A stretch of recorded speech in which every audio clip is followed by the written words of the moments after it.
Welcome back, everyone. I'm your host, Blaine Edwards, and today we are joined by Grant, co-founder and CEO of PlayerMint, a play-to-earn gaming and metaverse platform being built on Cardano.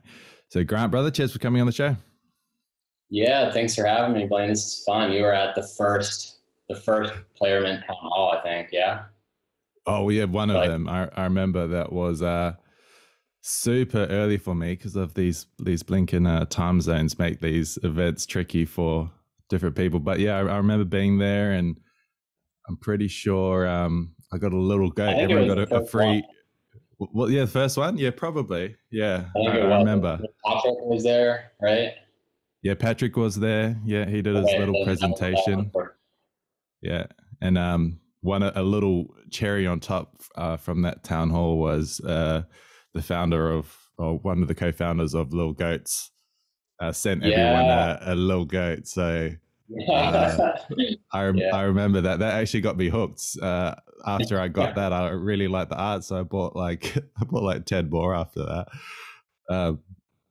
Yes, I remember the first one, and also you're one of my PlayerMint was one of my first podcasts as well. So this is going to be a round two with PlayerMint. Yeah. But the first one with you. Cool. You had Aiden on? Yeah, had Aiden on the first one. Cool. But yeah, so I'm pretty keen to get a bit of an update on what's been happening, what you guys have been doing. You do a lot of town halls and community stuff, and you had your found NFT drop recently, the other day. So yeah, keen to explore that. But maybe to start us off, can you please do a quick intro on who you are and what you do? Yeah, well, my name is Grant Scholl, and like you said, I'm the co-founder and CEO of the team building PlayerMint. I've been a builder and investor in the space for about 5 years now. I was in like the Cardano community when there was a few hundred people in the Reddit when the ICO was kind of just taken off. So it's been just like the thrill of my life to watch this community evolve, like be a part of everything. And now we're here. So PlayerMint is a play to earn system that we're building on top of Cardano. We were a Fund 4 funded project in Catalyst. We also have one in Fund 6 right now that looks like it's going to go through. I believe it's the highest rated in the NFT business model section. And then MLabs does our back end work. So they're super, super awesome. And they were super helpful during the NFT sale. So everything went super smoothly. So big thanks to them for everything that they're doing. So that's a quick introduction, but we'll dive a lot deeper. I got some good materials to go over. Yeah, for sure. It's interesting you said you're there that early in Cardano. That is so cool. Less than 200 in the Reddit and the ICO. So did you participate in that? I didn't participate in it. Around back in those times.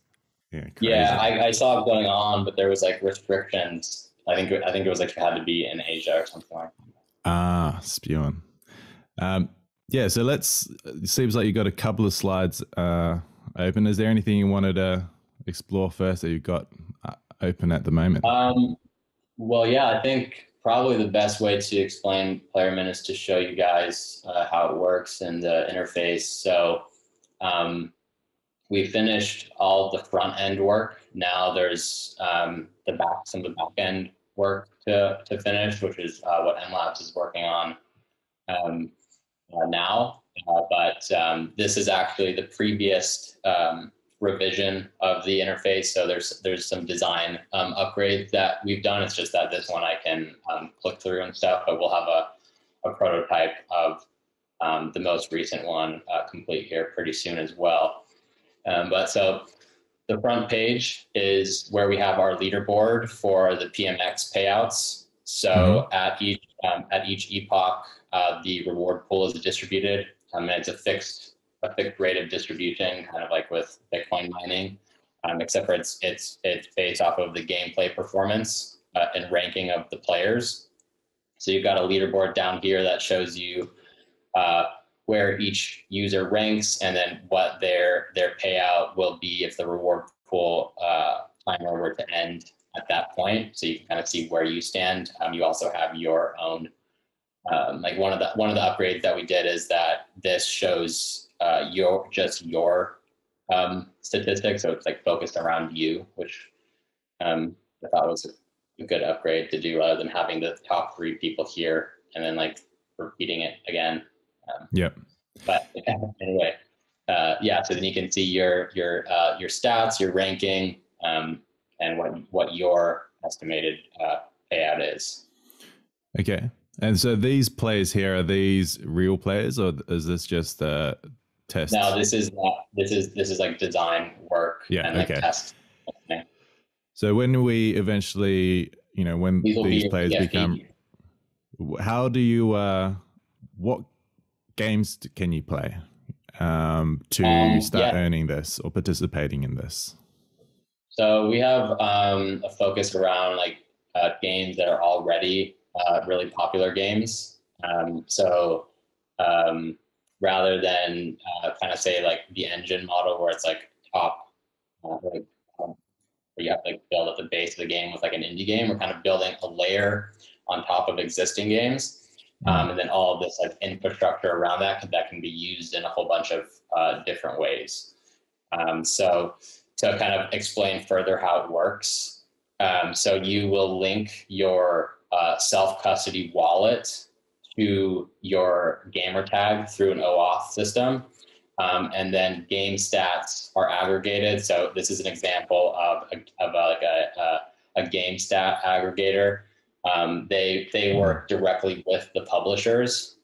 So like these are actually a group that we're working with on this, called Overwolf. I recommend checking it out. But basically, they provide game data so that people can build mods and stuff around game data. So basically, you link your Epic Games account to your wallet, and then the stats are aggregated. Ooh, that is the wrong. Stats are aggregated, and then you get the rankings, and then the payouts are based off of the rankings. Yeah.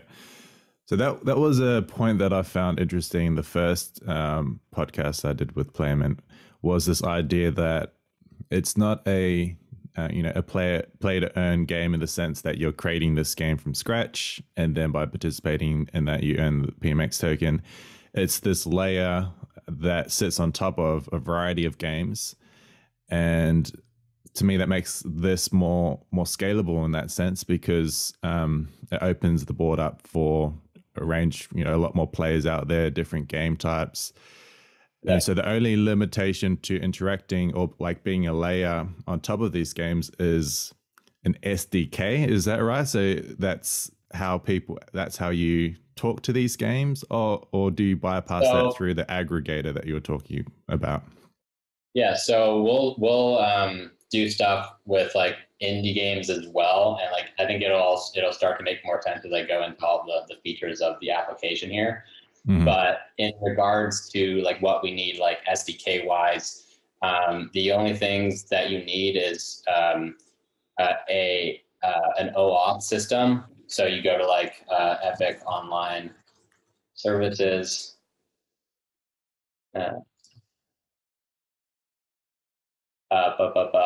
So Epic Online Services connect your community. So basically this is an OAuth system. So you basically can authenticate your account to like another application by logging in, and then that gets plugged into the site. And then that authenticates your gamer tag to your wallet because you logged into your Epic account, and then that authenticates that you own that Fortnite account, or you own that Warzone account, or you own whatever account. And then you need an API provider like Overwolf, and there's a number of others similar to it. And then you aggregate the data to rank the players. Okay. And so when will you be focusing on a couple of games to to begin with, or? Yep. Yeah. Yes. So we'll focus on, we'll have one game for the reward, for the PMX reward model first, and then we'll continue to add games, partly just due to like complexity issues. Like you don't want to take on too many games at once because it increases the overall complexity. But if you can perfect it for one game, then it becomes easier to then like move to additional games. Okay. Interesting. And another point that I found interesting was the similarities to Bitcoin mining, but instead of the mining being based on the computation power and solving these puzzles, you're basing it around your gameplay performance. Exactly. Which is such an interesting idea.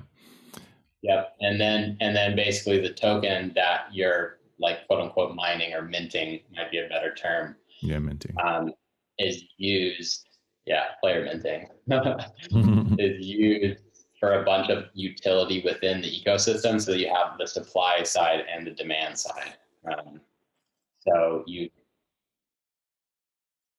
Maybe we can speak to that a bit. So you can interact with this protocol in terms of playing, but what are the other ways that you can interact with this platform? So once you have PMX, what can you do with it on the platform? Yep. So PMX is the governance token and the utility token. So if you come over into the marketplace, you can use it to start minting items. And then like PlayerMint is also this marketplace system for NFTs.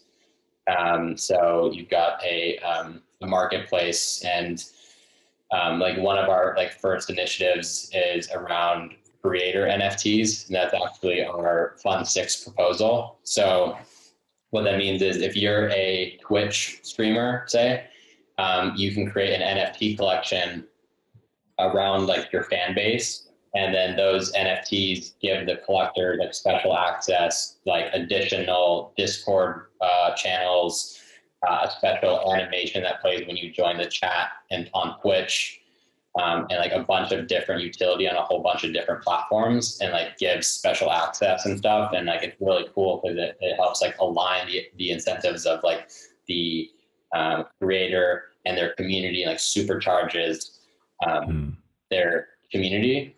And then that's kind of like a layer on top of the game, right? Like that's an economy, like that's being built on top of like a game like Fortnite or Warzone. And then you could take this infrastructure and like move it deeper and deeper into games. Because once you have a marketplace and a minting system, then like video game items can start to be minted, right? Like within the game. So on that, so what kind of NFTs would we be able to mint and trade on this marketplace? So you mentioned one would be these like these creator NFTs that provide kind of they're community based, and they provide special privileges to people that own that NFT within that community. Other ones I imagine would be NFTs that are linked, to an actual game, whether it's like, what do you call them? Skins. I'm not a big gamer, but I've heard my nephews talk about skins. Stuff like that. Like, is it pretty much just NFTs that are related to gaming in the metaverse? Is that kind of the idea? Or that's a general focus of the market and like what we're looking to build. And like the metaverse is a very broad term, so we'll likely see all kinds of different assets. Like one cool thing that we see happening is the ability to sell games through NFTs. So say you're a game studio and you've got a racing game, right? Rather than being like, I want to pre-order this game just by like pre-ordering the game like you would normally, you could sell a car that will be used in the game as the way to sell your game.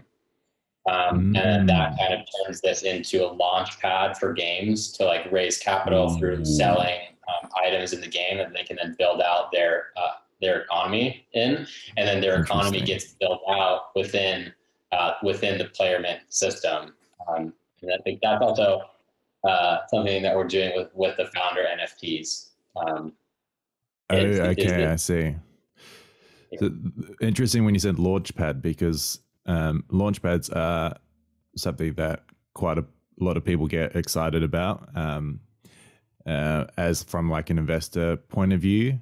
So that example that you mentioned is like an indirect way of this being a launchpad, or are you also exploring more direct ways for this to be like a launchpad for gaming, or is that like a potential thing in the roadmap down the track? Yeah, so the way that I would explain it is, when you pre-order Call of Duty, like oftentimes you pre-order Call of Duty and it comes with like some goodie, because you pre-ordered it. Okay. So what I think you're going to start seeing game studios do more, and like we want to take the initiative on this, is doing that with NFTs that are used in game. Okay. So if you say you pre-ordered Call of Duty and you got like the pre-order skin, that's an NFT. Yeah. Yeah, that makes sense. That makes sense.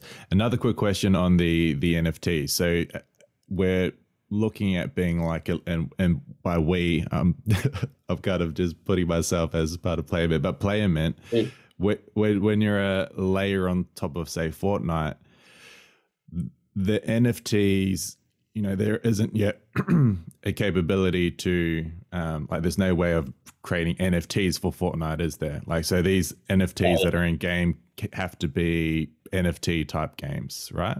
So yeah, so with the games that are like really big AAA games, it's like a UGC model on top of the games where you can create items and like community assets, because you got all of these like different communities within Fortnite, obviously, and all these clans, and so like you can create token systems as a layer on top of the game, both by like rewarding gameplay, but then also like creating these assets within the communities and like different things like that.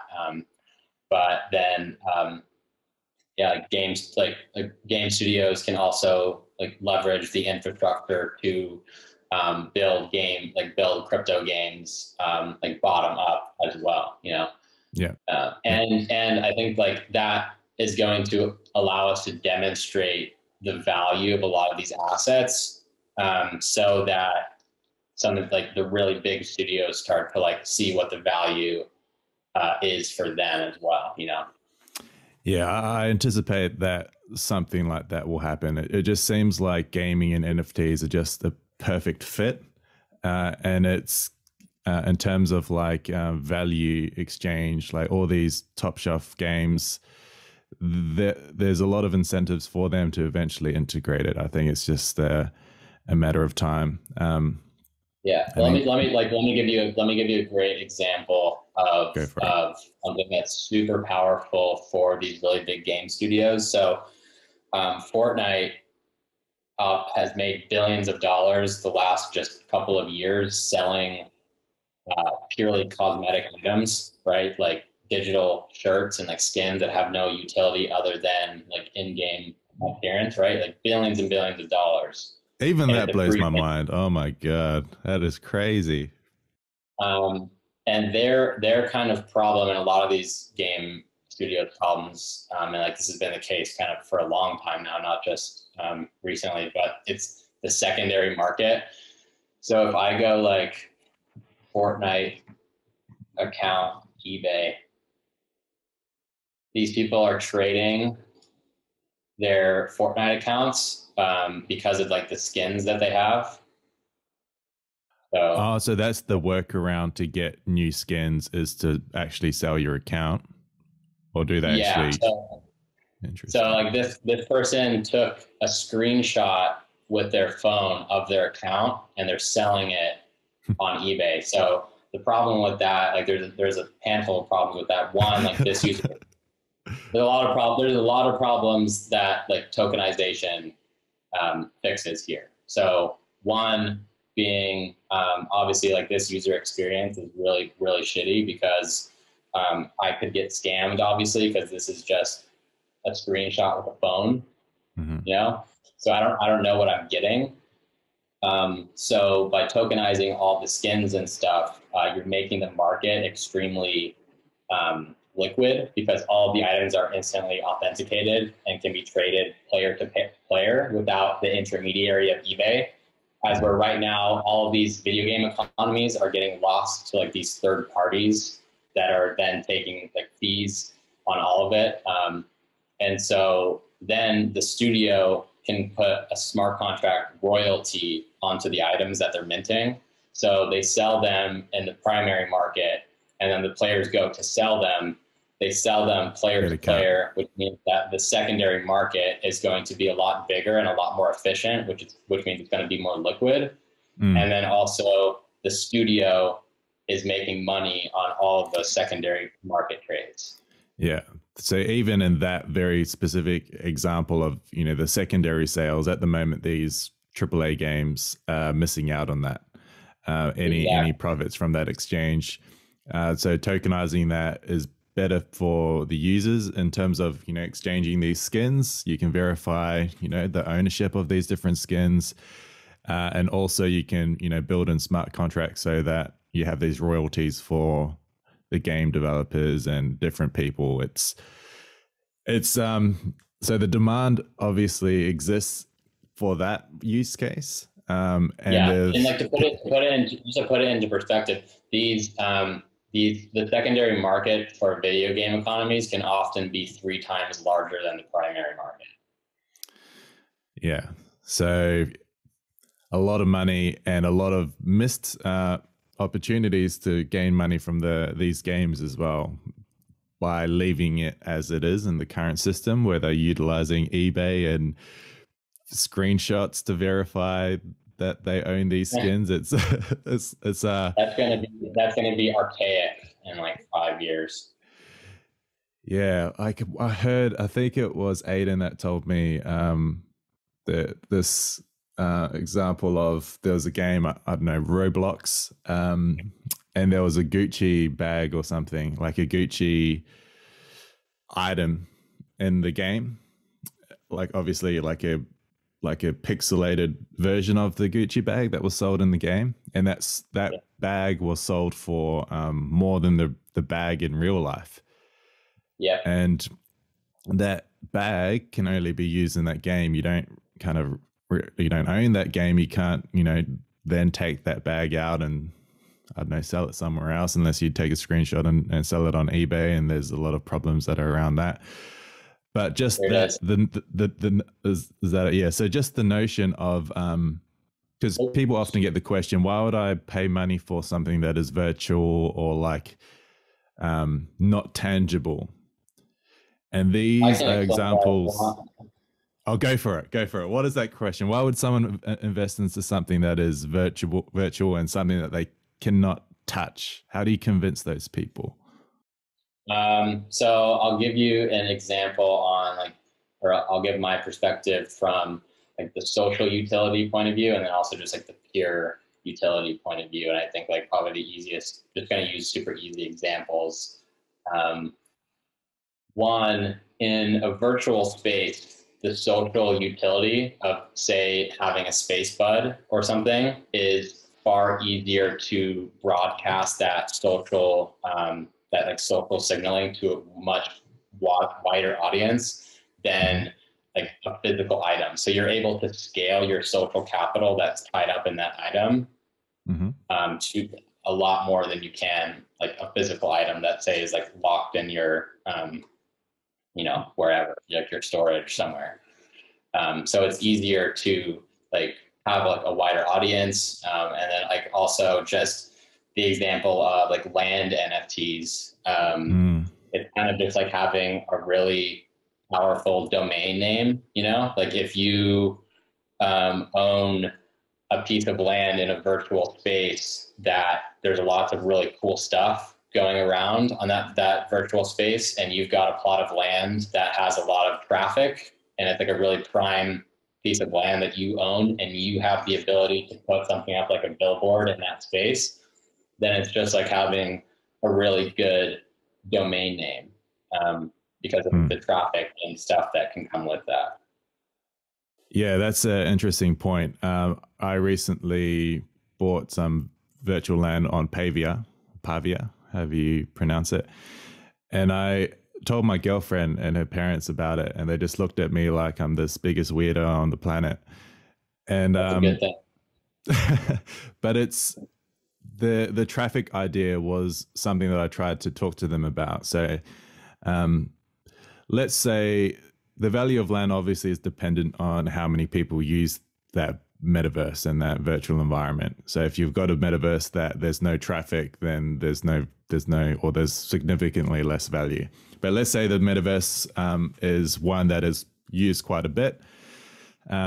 If you have land in that metaverse, and it's located in a good spot, maybe next to a portal or a beach, or maybe next to a shopping center or some spawning location, and you host an event there, it's a lot easier to gather a group of people to your event in a virtual environment than it is in a physical environment, because in the physical world you have to deal with physics and you have to deal with expensive plane tickets and all, like travel expenses. In the virtual environment, those things don't exist. So literally what I was going to say. Yeah, it's a lot scalable. The ways that you can monetize traffic and gather communities in a virtual environment, because you don't have to deal with these physics that exist in the physical world. So that was something that I told them, and I think they kind of managed to wrap their head around that idea. But that is still very much dependent on that metaverse being used. Just like good land being used, So that's interesting. I want to talk about. So you talked about land minting. I know there's maybe a couple of things. So I was going to talk about Cardano Craft, but maybe we can. What do we want to talk about? Let's talk about your NFT, since that's something that's been happening recently. Let's talk about that. So if you come over to the PlayerMint website right now, playermint.com, we've got the founder NFT sale going on. All the purple are sold out. And I think that the green is going to sell out pretty soon here. And we've got just like a lot of really, really cool stuff coming down the pipeline for this project. So I think that people are going to be very happy with what's in store. And then, some of it is listed here in the utility section. There's going to be some surprises coming pretty soon as well. So, also we're working on a light paper that is specifically for the founder project. And you're going to find that we'll have that on our website to go along with the regular light paper, which you can find here. Mm-hmm. But this one will be just for the founder. Okay, for founding NFT holders. Yep. Yeah. Okay. So you on the website, you go through some potential utility on there. So some key points. The founder NFT holders will have first access to the PlayerMint core product to earn and buy PMX tokens. You'll get a founder profile on playermint.com, first access to future NFT drops. So when we do the things like have pre-orders of games filled through NFTs, we're going to put games onto that kind of launchpad type system, and then have the founder NFTs or the founder holders get first access to a lot of initial drops from those creations that are happening. Nice. Okay. So when this goes live, I imagine the last remaining founder NFTs are probably going to be gone, but people can. I think the policy ID has been verified on CNFT, so people can check those out on the secondary market. Yep. what was I going to say? So there's a green one and a purple one. Is there a difference in utility? Like, what's the differences between the two of them? Yep. So purple comes with PlayerMint Pro, and PlayerMint Pro is an aspect of the core product that gives you additional benefits, and it requires you to hold PMX in order to achieve it. The purple comes with that forever for whoever holds it currently. So it's basically like an ongoing PlayerMint Pro account. Okay. And then it's got like overall just like enhanced utility for like different things. So like, for example, we've got the founder channels in the PlayerMint Discord. So we're working on setting up like verified founder holders get access to channels, and then there'll be like a purple channel, you know. So it's like slightly enhanced like utility, but you know, both are going to be pretty cool to have, I think. Yeah. Okay. And so I see on the Cardano Craft, can you maybe talk about what that is? Yeah. So Cardano Craft is something really cool for the founders. We're taking Cardano and bringing it together with Minecraft Java to like add token mechanics, and we'll like add some other mods, maybe like graphic mods and whatnot. But the founder holders are going to get access to a CNFT treasure hunt. So nice. your founder NFT will be the access, and we're going to have CNFTs hidden in a whole bunch of the blocks. And we're thinking about like making it like PvP during that phase as well. So like you're trying to like kill each other with your bows while you're trying to figure out where the CNFTs are. And like I think this is really cool because it's kind of like a metaverse quest. Is kind of how I'm thinking about it. That like we're dropping to the founder holders, so you're getting access to like metaverse quest. And then the founder holders will get access to the first land mint in the server. And we're working with like a bunch of the community to kind of help build a little Cardano city in there. And we got to get you in there for sure. Yeah, 100%. So this isn't going to be like a one-off thing where you know you're hosting this treasure hunt on Cardano Craft. This intends to be like a potential metaverse where people can you know, purchase plots of land and then build things on top of it. Yeah. Yeah. Exactly. But it's got to be in line with Minecraft. Like that's what the experience is going to kind of feel like. Yeah. Right? So Minecraft Java is a very modular game that has a lot of open source stuff to work with. So we can implement like blockchain mechanics into it. And so, yeah, we're trying to like, you know, kind of have an experience similar to the virtual summit where people are hanging out and chatting and socializing and networking, and like displaying their NFTs and their projects and stuff. So I think it's going to be really cool. It's also going to allow us to kind of just like play around with a lot of like mechanics and a lot of like game mechanics and kind of see maybe like what works, what doesn't work. Interesting. That's when you mentioned displaying NFTs, that's one project that I'd love to just do for fun in the future is to design a little well, first I'd need to buy some land, but then design a little blocky art gallery and tap into my architecture roots, but in this virtual environment. That'd be pretty fun.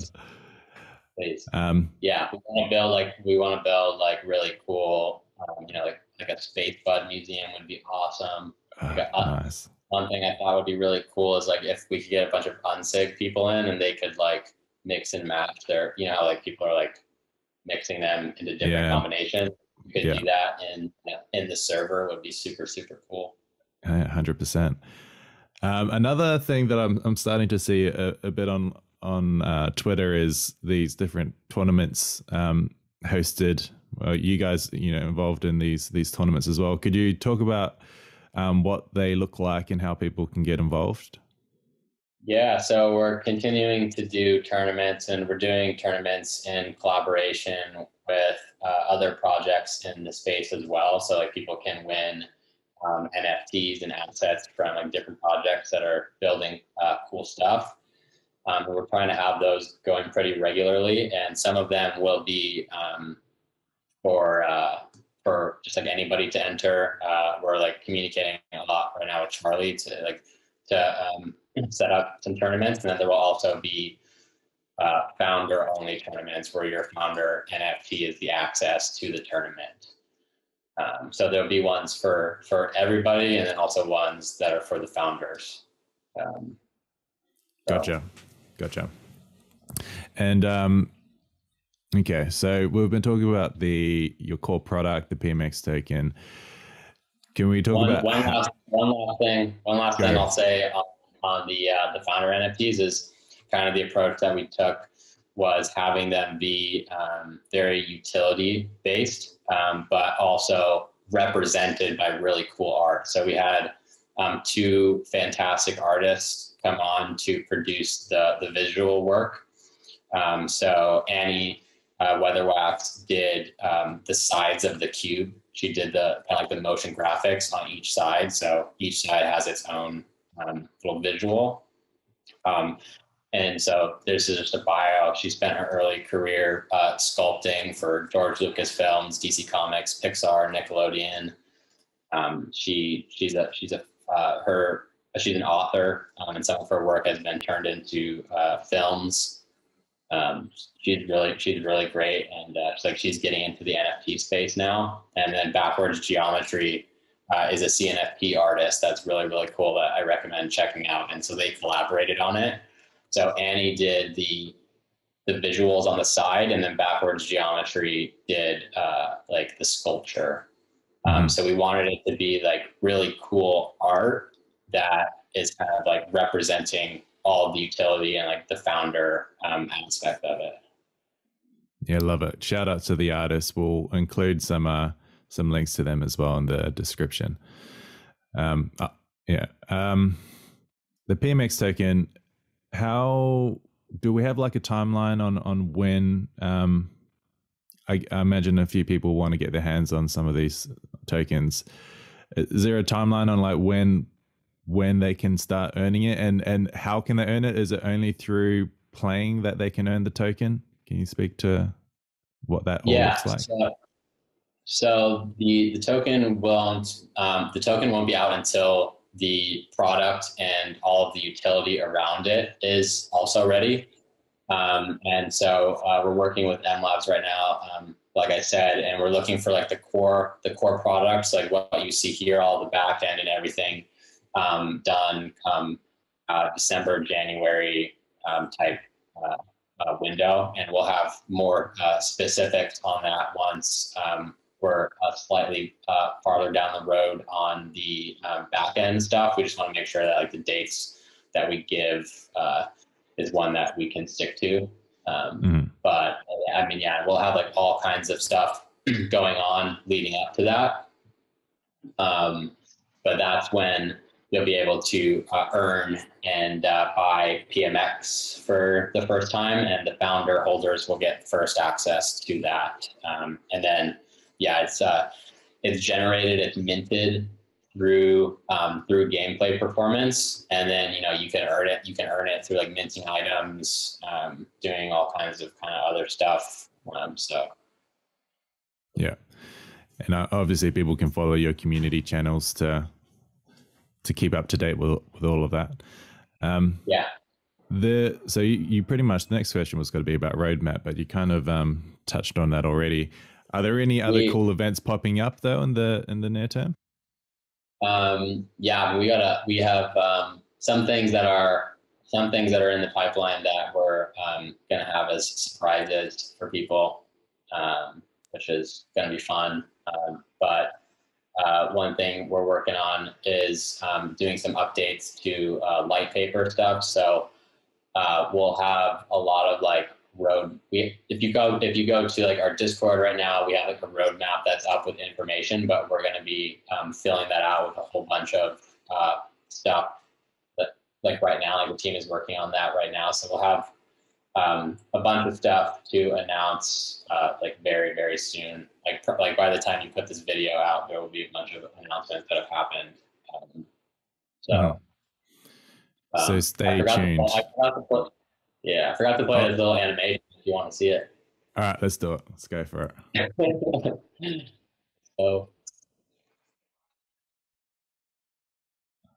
So this is Cardano Craft.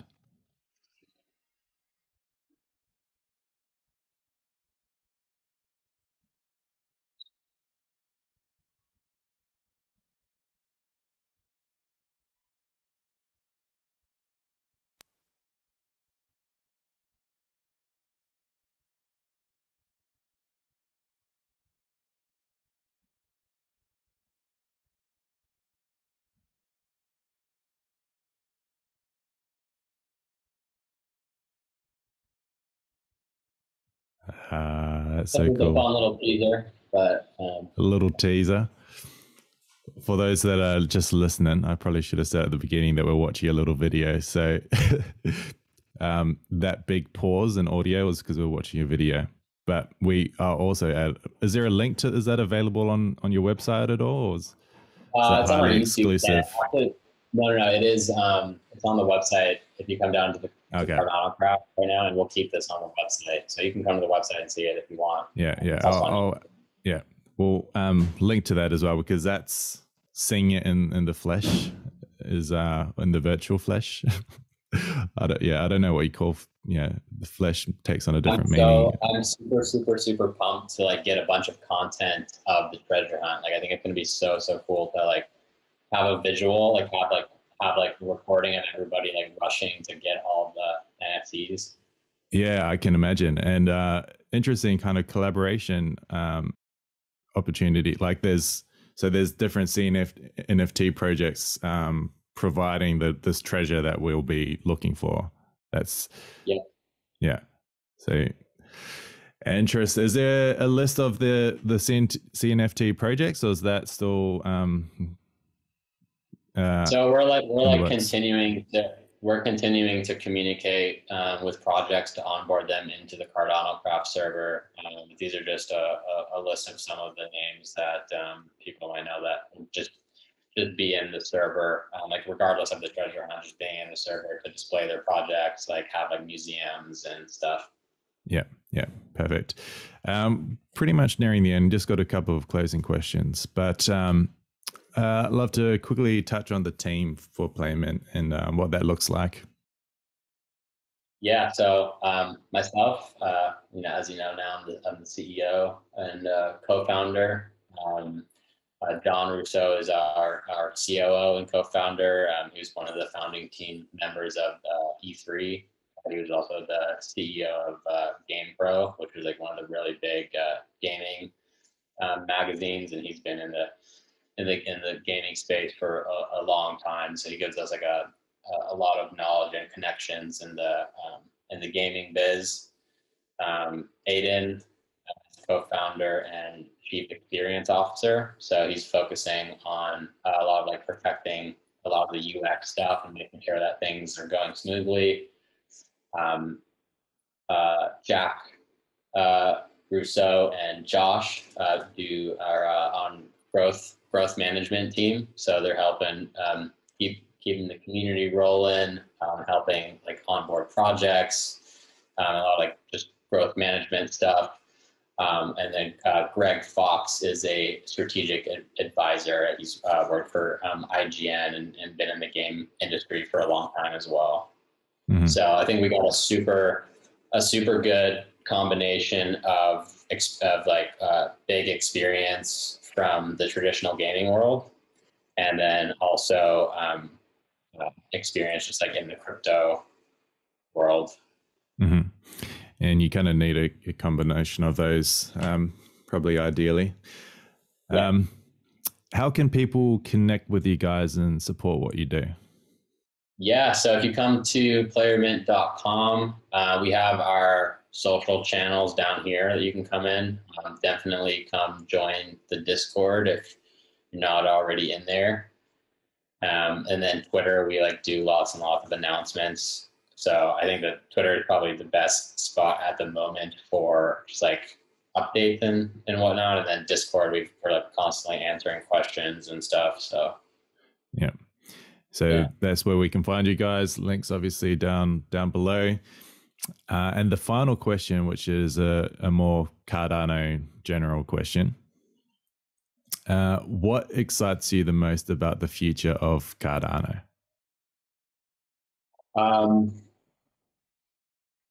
I mean, I just like, so I went to the summit in Wyoming, and it was just like super, super inspiring to see like everything that's going into the ecosystem that everybody is building. And I mean, I think like the ultimate like vision, like blockchain vision of just like having sovereign identity and sovereign ownership of assets and like decentralized community organization. You know, those things are all like really like drive me every day. And I also just like believe that Cardano in particular is like best positioned to achieve that. From a technology standpoint and like everything that they got going on. You got Catalyst, like funding all these projects, Atala Prism for identity. So like I think Atala Prism, like sovereign, like identity ownership, I think is just like so cool to me. I think that's going to be really big, like in DeFi. So that's what excites you. Yeah, dude, there's so much going on. Yeah. All right. Great answer. What about you? What excites you? Oh, another one throwing it back at me. Yeah, I'm very passionate about the systemic changes that can happen, that can improve lives. So that can exist in the money. I mean, there's a lot of fundamental improvements to the way that we can do money, a lot of fundamental improvements to how we govern large, organizations or countries. There's a lot of improvements there. We're starting to see with Project Catalyst, obviously still early days with DAOs, but you're starting to see some exciting opportunities for this style of governance. I mean, I tell this story quite a bit I remember my first time voting on Project Catalyst. It was, I think voting started at like 3 a.m. or something, 2 a.m. my time. And I set an alarm to wake up to vote at 2 a.m. And you just compare and contrast that experience with your traditional voting experience. And I don't know anyone that would, wake up at 2 a.m. to vote. No one gets excited about that. Whereas in this world, things are completely different and people get excited because I feel like they're genuinely contributing to this ecosystem and have a say. So governance, like you mentioned, identity, that is huge. And blockchain just provides a lot of solutions to these systematic issues that we have, and they provide solutions that make sense. And Cardano is, I think, like you said, the best bet that we have at the moment. Their approach is very thorough, research based. I think it's like we have the ability to have the decentralization, but like also like the efficiency and like all of these tools. As where like in all the other ecosystems, I think you're kind of missing one of the pieces of like at least one of the pieces of the puzzle, Yeah, like I think in the future it's got to be multi-chain. There's got to be a lot of different blockchains out there, even smart contract platforms out there. But the way that I think about Cardano, because it is so research focused and they want to do things in a very systematic way, that lends itself to being like, I consider Cardano like an infrastructure blockchain. Like if you're setting up a new blockchain digital economy, you need great infrastructure, and you want infrastructure that is reliable and sturdy. And I think this new world that we're building is early days. You know, we're at the very, very, very early days of building this completely new economy with different rules. And I think Cardano's got to play a large role in the infrastructure. And then there's potentially other blockchains out there that have benefits in certain areas, but may not be good for infrastructure. So you have these ones that are super speedy. I know we have Hydra coming out and whatnot, but you have ones where they compromise on different areas to really optimize for a certain use case. I think that makes sense for different applications, but probably not the best for a infrastructure for a new digital economy. Yeah, so I think, exactly. I think Cardano is like an infrastructure blockchain in my eyes, and but then also has the flexibility to build on top of that as well. But I think that the strength is in its sturdiness and its ability to be like a foundational piece of this new economy that we're building, because we're building a new economy kind of from the ground up, which is from the ground up, but it's still tying in with the existing. But it's, you know, in a lot of ways, it's a completely new thing. Yeah, like if you're building a virtual economy in a game, you don't want to build it on like some fragile base, you know. Yeah, so that's what excites me. But ultimately, you know, I'm all about trying to make the world better in some way. Like I'm very like dreamy in that sense. That's what drew me into Charles and Cardano as well, as he's very good at communicating that dream. And I definitely subscribe to trying to make the world a better place, and blockchain's our best bet. And Cardano, I think, is our best bet within that.